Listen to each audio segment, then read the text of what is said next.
আমি এখানে যখন হুজুরের নাম শুনলাম, আমি আসলে নাম শুনে হুজুরকে চিনতে পারি না, কিন্তু হুজুরকে ফেসে দেখার পরে, সরাসরি দেখার পরে আমি দেখলাম যে এই হুজুরের বয়ান আমি রাত জেগে শুনি। আমি যখন বেশিরভাগই আমার রাত জেগে চাকরি করতে হয়, আমি বেশিরভাগই রাত্র জাগি। আমি রাত্র জাগিয়া এই হুজুরের সাথে, হুজুরের বয়ান শুনে আমি সময়টুকু কাটাই। হুজুরের সাথে আমার এইভাবে দেখা হবে, অপ্রত্যাশিত ভাবে দেখা হবে, আমি কখনো চিন্তা করতে পারি নাই। তার জন্য আল্লাহ পাকের কাছে আমি শুকরিয়া আদায় করছি। এই লাল গেঞ্জিওয়ালা ভাই শুরুর থেকে সবাইরে কষ্ট দিতেছে, নিজেও দুষ্টামি করতেছে, ওদেরকেও কষ্ট। তুমি ভাই বাইরে চলে গেলেই তো ভালো ভাই, তুমি বুঝছো, তোমারই কইছি, বাকি এদিক এদিক চাইয়া কি লাভ? চলে গেলেই তো ভালো ভাই। এত রাত হইছে, ঘুমাও না গিয়া।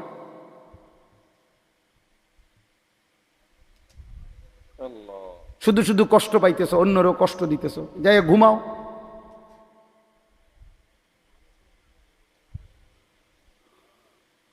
আমি ছেড়ে দেবার মানুষ না, এটা সবাই জানে। আমি পারলে আমার সিদ্ধান্ত বললে একদিনে কমু, দরকার নেই, খালাস, আর আইলাম না।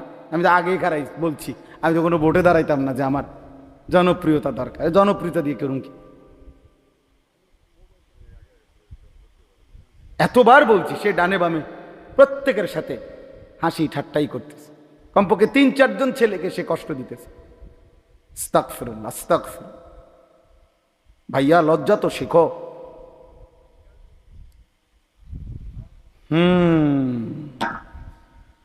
ঠিক আছে। তো আল্লাহ তাআলা বলেন, নিজে নিজে পারবা না বান্দা। চরিত্র হেফাজত, 2টা লাইন শুদ্ধ বলা এটা সহজ, আর ভদ্রতা, আখলাক, চরিত্রের পবিত্রতা অনেক বড় নিয়ম, কঠিন বিষয়। এমনি শুদ্ধ কথা কন, আঙ্কেল কেমন আছেন? ভালো আছেন আঙ্কেল? আঙ্কেল চা খাবেন আঙ্কেল? আঙ্কেল নাস্তা এনে দেই? এই যে বাবা, ছেলে কি ভদ্র, কথা কি সুন্দর, মানে মোতে খারাইয়া, মোতে কি খারাইয়া, কথা কি সুন্দর, শুদ্ধ মোতামতে, বুঝেন নাই?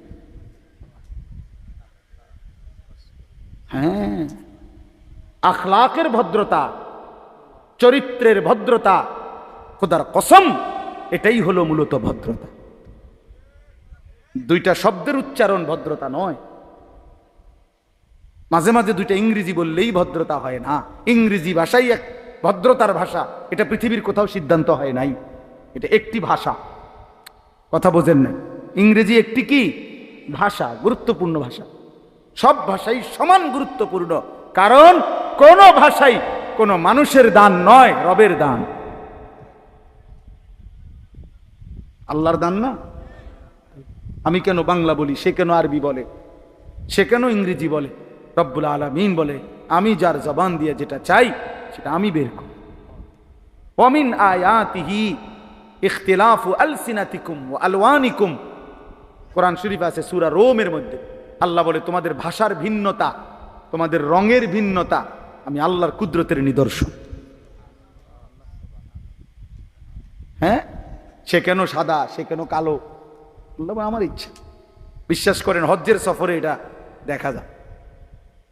হজে তাওয়াফ করলে এই নিয়ে এত সুন্দর দবদবে মানুষ, এইতে আফ্রিকান কালো বিচিত্র, একজন এই লম্বা, একজন এই খাটো, ইন্দোনেশিয়ান মানুষ একরকম, মালয়েশিয়ান একরকম। পৃথিবীতে একই সাথে এত বেশি দেশের মানুষ একসাথে দেখার মজা হজ উমরা ছাড়া আর কোথাও নেই, আর কোথাও নেই। কারণ আপনি একসাথে, মানে একই জায়গায় এত বৈচিত্র্যময় মানুষ আপনি আর পাইতেন না কোথাও। আমি প্রায় এটা বলি, খুব ভাবি, আমার সাথের কেউ বলি, আমি দেখলাম যে আমরা তাওয়াফ করতেছি, মনে করেন সামনের জন অন্য দেশে, হে এমন কথা কইতেছে তার সাথের জনের সাথে, আমরা একটা অক্ষরও বুঝি না। আমি কত কিছু কই, হেরা তো কিছুই বোঝে না। আমার রব আসমান থেকে বলে, আনিস আমি কিন্তু সবার ভাষা বুঝি। ও আমারে ডাকলেও আমি শুনি, তুই ডাকলেও আমি শুনি। আমি আমার বান্দার প্রতি ডাকেই আলাদা আলাদাই বুঝি, আলাদা আলাদাই বুঝি। ওয়ালাকিন্নাল্লাহা ইউযাক্কি মান ইয়াশা, আল্লাহ বলেন বরং আল্লাহ যাকে চান তিনি কেবল তাকে পবিত্র করে থাকেন। অতএব আল্লাহর দয়া, আল্লাহর ফজল, আল্লাহর মেহেরবানি ব্যতীত চরিত্রের পবিত্রতা হয় না। আল্লাহু সামিউন আলিম, আল্লাহ বলেন বান্দা তোমার সব কিছু আমি শুনতে পাই, গোটা কায়নাতের সব কিছু আমি 24 ঘন্টা জানতে পারি। অতএব বান্দা আমারে ফাঁকি দিতে পারবা না, সম্ভব কি? কথা বলেন। আবারও সেই কথা মনে করেন, আলাম ইয়ালাম বিআন্নাল্লাহা ইয়ারা, আল্লাহ বলেন বান্দা মনে রেখো কিন্তু আমি কিন্তু সারাক্ষণ দেখি, সারাক্ষণ। কতক্ষণ? আল্লাহ আমাকে হেফাজত করেন, আল্লাহ আমাদের প্রত্যেককে হেফাজত করেন। দেখেন সব সময় এটা মনে রাখবেন, এই মানব কল্যাণ, মানুষের কল্যাণ দুই রকম। এক তো হলো মানুষের ব্যক্তিগত দুনিয়ার প্রয়োজনীয় সামগ্রী তাকে ব্যবস্থা করে দেওয়া, এটা একটা কল্যাণ। ঘর দরকার, পোশাক দরকার, খাবার দরকার, মেয়েটার বিয়ের জন্য টাকা দরকার, ছেলেটার পড়ালেখার জন্য কিছু খরচ দরকার, বই দরকার, কাগজ দরকার, কলম দরকার, হ্যাঁ, রাস্তা করে দেওয়া দরকার, ব্রিজ, কালভার্ট। তাহলে মানুষের এই দুনিয়াবি বিভিন্ন প্রয়োজন পূরণ করা, এটা একটা কি? মানব। কিন্তু আল্লাহর কসম, কোরআনের ভাষায় মানুষের প্রথম কল্যাণ কি? এটা না। মানুষের প্রথম কল্যাণ হলো তাকে নেক কাজের আদেশ করা, গুনাহের কাজের নিষেধ করা। কুনতুম খায়রা উম্মাতিন উখরিজাত লিন-নাস তা'মুরুনা বিল মা'রুফ ওয়া তানহাউনা আনিল মুনকার। আল্লাহ এটা মূলনীতি বলে দিছে। মানুষের প্রথম কল্যাণ, মানব কল্যাণের প্রথম কর্মসূচি হবে মানুষকে নেক কাজের প্রতি আদেশ করা, গুনাহের কাছ থেকে ফিরাবার চেষ্টা করা। এই জন্য আমি দোয়া করি এবং এই মানব কল্যাণ ফাউন্ডেশনের প্রতিটা সদস্য, প্রিয় ভাই, বয়স্ক হোক, জওয়ান হোক, সবার কাছে অনুরোধ, কাজকে বন্টন করতে হবে, দুই ভাগ করতে হবে।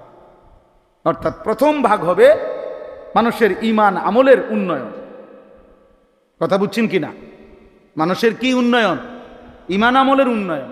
দ্বিতীয় কর্মসূচি হবে মানুষের দুনিয়ার বিভিন্ন প্রয়োজনীয় সামগ্রী, বস্তু ব্যবস্থাপনা। তাইলে ইনশাআল্লাহ দুনিয়াও সুন্দর হবে, আখিরাতও সুন্দর হবে, আখিরাতও সুন্দর হবে। আল্লাহ তাআলা এই চমৎকার উদ্যোগ মানব কল্যাণ ফাউন্ডেশন কবুল করে নেন।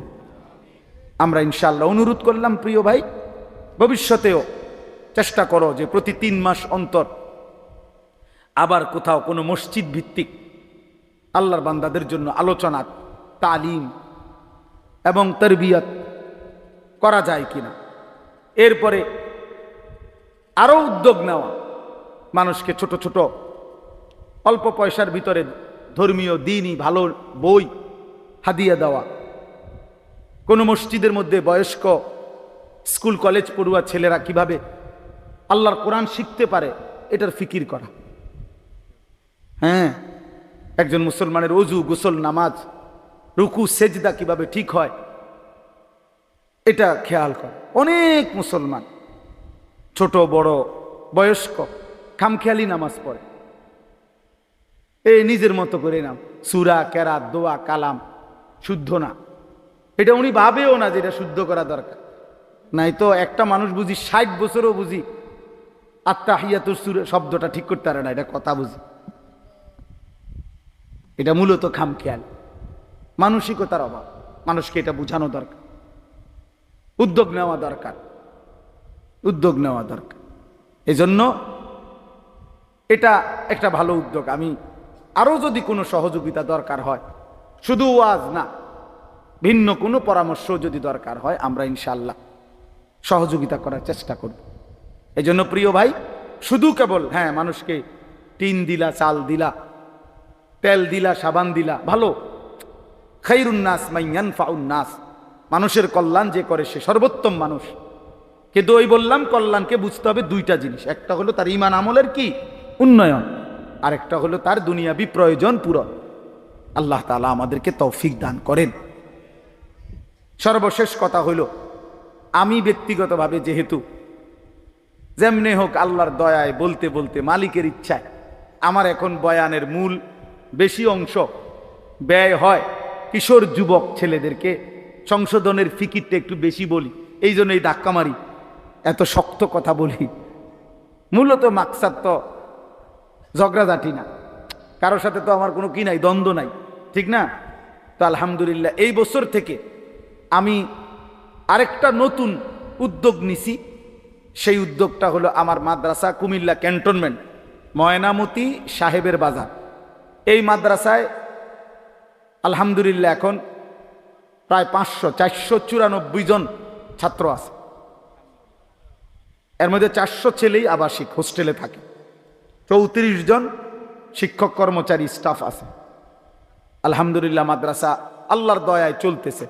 ক্লাস 8 পর্যন্ত আমাদের আপনাদের সরকারি হিসাবে ক্লাস চলতেছে, হিফজখানা আছে, নাজেরা আছে। তো বলার উদ্দেশ্য হলো আমি একটা নিয়ত করছিলাম যে মাদ্রাসায় যে বছরে 3টা পরীক্ষা হয়, প্রথম সাময়িক, দ্বিতীয় সাময়িক, বার্ষিক। তো পরীক্ষার পরে 1 সপ্তাহ মাদ্রাসা বন্ধ থাকে, বুঝছেন? তো এই বন্ধের টাইমে মাদ্রাসা যেহেতু ছাত্র থাকে না, তো এই বন্ধের টাইমে সারা দেশের স্কুল কলেজ ইউনিভার্সিটি পড়ুয়া অথবা পড়ে না 15 থেকে 30 বছর বয়সী যে সমস্ত ছেলে, শুধু তাদের জন্য 3 দিন এই দিন রাত থেকে তাদেরকে কিছু ঈমান, আমল, ওযু, গোসল, নামাজ, সূরা, কেরাত, দোয়া, কালাম, রুকু, সিজদা এগুলো লাগাতার প্রশিক্ষণ দেওয়া হবে।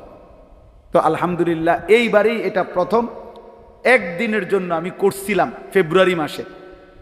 একদিন সকাল 8ই ফেব্রুয়ারি হয়েছিল, সকাল 10টা থেকে মাগরিব পর্যন্ত। আলহামদুলিল্লাহ প্রায় 450 থেকে 500 ছেলে একসাথে হয়েছিল। শুধু 30 বছরের নিচে হইতে হবে, এর বেশি কোনো ছেলেকে মানুষকে ঢুকতে দেয় না, এর আইডি কার্ড দেখাইয়া ঢুকতে হয়েছে। তো এইবার ইনশাল্লাহ আগামী এই মাসের শুরুতেই 5, 6, 7 আগস্ট মঙ্গলবার, বুধবার, বৃহস্পতিবার আমার মাদ্রাসায় এই 3 দিন ব্যাপী কিশোর যুবকদের জন্য তারবিয়াতি কোর্স। এখানে শুধু স্কুল কলেজ ইউনিভার্সিটির ছেলে, মাদ্রাসার না। মাদ্রাসারগুলো আলহামদুলিল্লাহ ওরা ভালো পারে। তো যারা পড়ছে অথবা পড়ে না, বেকার, তারাও হইতে পারে, কোনো অসুবিধা নাই, যেই হোক। তবে 30-এর নিচে বয়স হইতে হবে, 15-র ঊর্ধ্বে হইতে হবে। আইডি কার্ড বা জন্ম নিবন্ধন নিয়ে যাবে। আলহামদুলিল্লাহ ইনশাআল্লাহ সোমবার দিন সন্ধ্যায় যাইতে হবে, মঙ্গল, বুধ, বৃহস্পতিবার সন্ধ্যায় মানে আসরের সময় শেষ হবে। এই পুরা টাইম ইনশাআল্লাহ আমি নিজেও কোনো মাহফিল রাখি নাই, ওদের সাথে থাকুম যে কয়জনে হয়। আমার সাথে মোট আমার 11 জন শিক্ষক এবং 20 জন বড় হাফেজ ছাত্র, ওরাও থাকবে মাদ্রাসায়।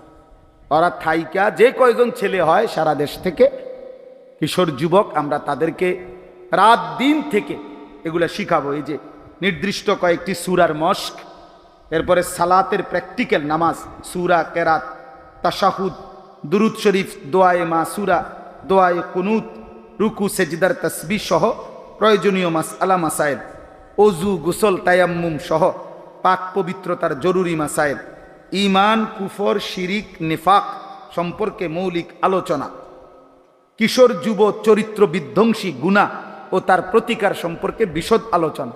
একজন যুবকের চারিত্রিক ক্ষতিগুলো কি কি এটা তুলে ধরা, তার কাছে বলা, চেষ্টা করা। দৈনন্দিন কাজের সুন্নাত ও মাসনুন দোয়া, কিছু অল্প কয়টা দোয়া, যে টয়লেটে ঢুকতে, বের হইতে, মসজিদে ঢুকতে, মসজিদ থেকে বের হইতে, খাবারের শুরুতে, খাবারের শেষে, ঘুমের শুরুতে, ঘুমের শেষে, 10টা দোয়াও যদি ছেলেটা শিখতে পারে তার ফায়দা হবে। এরপরে জরুরি মাসআলা মাসাইল এবং প্রশ্নোত্তর পর্ব, ছেলেদের যা জিজ্ঞাসা মানে দ্বীনি মাসআলা সেগুলোর উত্তর। আলহামদুলিল্লাহ প্রায় 5-7 জন বড় বড় বুজুর্গ আলেম দাওয়াত দেওয়া হয়েছে। ওনারা আলাদা আলাদা কিছু বয়ান করবেন, আর ধারাবাহিক প্রশিক্ষণ আমার উস্তাদরা আমরা নিজেরা থেকে করব।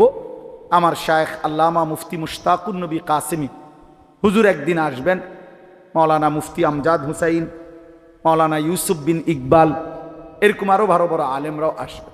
একজন বড় FCPS ডাক্তার কুমিল্লা শহরে, ওনারে দাওয়াত দিছি। ওনারে বলছি স্যার আপনি শুধু এটা বলবেন যে এ চারিত্রিক জিনা ব্যভিচার সহ অশ্লীলতার বেহায়াপনা করলে একজন যুবকের শারীরিক ক্ষতিটা দুনিয়ায় ঠিক কি হয় এইটা কইবেন আপনি চিকিৎসা বিজ্ঞানের দৃষ্টিতে। আখেরাতের তো আমরা কই, আপনি কইবেন যে তার দুনিয়ার লসটা কি। স্যারে খুব দিনদার মানুষ, বলছি হুজুর ইনশাল্লাহ আমি যাব আপনার, এটা আমি বলুন আল্লাহ চায় তো। যদি কারো সুযোগ হয়, কোনো খরচ নাই, থাকা খাওয়া সব ফ্রি, যা হয়। হ্যাঁ, একজন আছে, ওনার সাথে কথা হয়েছে, উনি দিবে সব, উনি উপরে।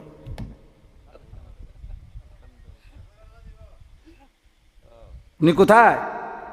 ওনার সাথে কথা হয়েছে, উনি সব দিবে বলছে। ওয়াল্লাযীনা জাহাদু ফীনা লানাহদিয়ান্নাহুম সুবুলা। ওইরকম বহু আল্লাহর বান্দা আছে, ইনশাআল্লাহ মিলে যাবে, যারা খরচ দিবে, ছেলেরা শুধু শিখবে পড়বে। এজন্য তোমরাও এখান থেকে যদি কারো সুযোগ হয়, ফরিদ ভাই খেয়াল করেন, ফিকির করেন, মাহবুব ভাইয়ের সাথে কথা বললেন, ফিকির করে চেষ্টা করে যদি কারো অবসর থাকে, সুযোগ থাকে, ব্যস্ত না থাকো, যাওয়ার চেষ্টা করো। এই রোডেই তো সহজ, ক্যান্টনমেন্টের আগের স্টেশনেই হলো ময়নামতি সাহেবের বাজার, সাবের বাজার বলে। আর ওখানে নামলেই আমার মাদ্রাসার নাম জিজ্ঞাসা করলে আমার নাম বললেই দেখাই দেবে মাদ্রাসা, ইনশাআল্লাহ। আল্লাহ তাআলা আমাদেরকে তৌফিক দান করেন। এই মানব কল্যাণ ফাউন্ডেশনও ভালো উদ্যোগ নেয়, আল্লাহ যেন তাদেরকে তৌফিক দেয়।